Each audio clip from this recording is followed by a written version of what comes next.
How government secrecy blocks accountability in surveillance programs. Explore how government document secrecy and lack of transparency hinder holding surveillance programs accountable, and why this matters for privacy. Why government secrecy is a major roadblock in holding surveillance programs accountable.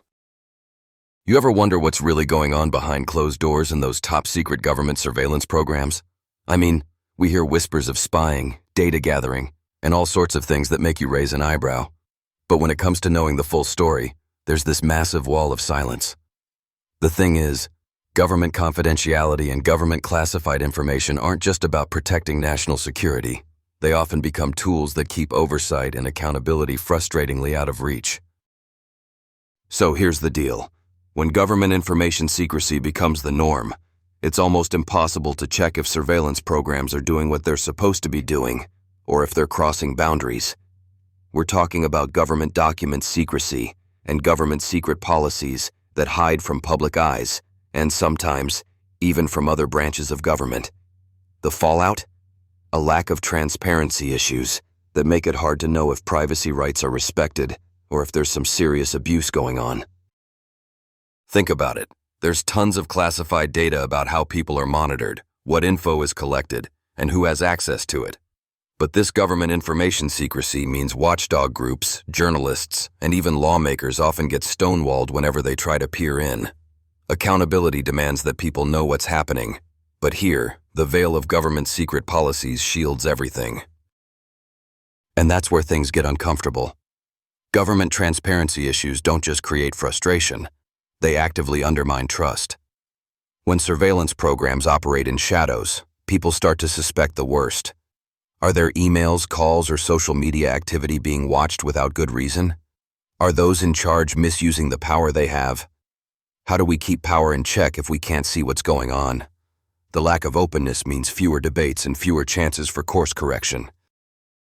Now, it's important to say that some elements of government secrecy are necessary. National security isn't a joke. Some information has to stay classified to protect citizens and operations. But where do we draw the line between needed confidentiality and secrecy that only serves to protect the powerful? When does confidentiality turn into a cover-up? For those interested in fictional but cleverly crafted portrayals of these very themes, I've got a little recommendation. Hush, a psychological thriller of alien manipulation and deep state deceit.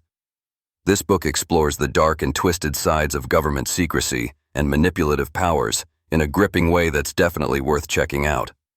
Buy now in ebook, print, or audio. It's perfect for those curious about government secret policies wrapped in a thrilling storyline. Trust me, it's a page-turner that sheds light on the complexities of secrecy and control. Wrapping up, government document secrecy and related confidentiality practices in surveillance programs create serious challenges for democracy. A government that's too secretive risks losing public oversight and breeds suspicion. Without transparency, we're left guessing and relying on leaks or whistleblowers, which can be dangerous and unpredictable ways to unveil truth. So next time you hear about some big surveillance program or classified operation, remember, the real issue isn't just what's being done, but how hidden it is. What we need is a better balance, respecting necessary secrecy, but demanding accountability and openness where it counts. Thanks for sticking around for this little chat. Stay curious, question everything, and remember, secrecy might protect some things, but it can also hide things we have every right to know.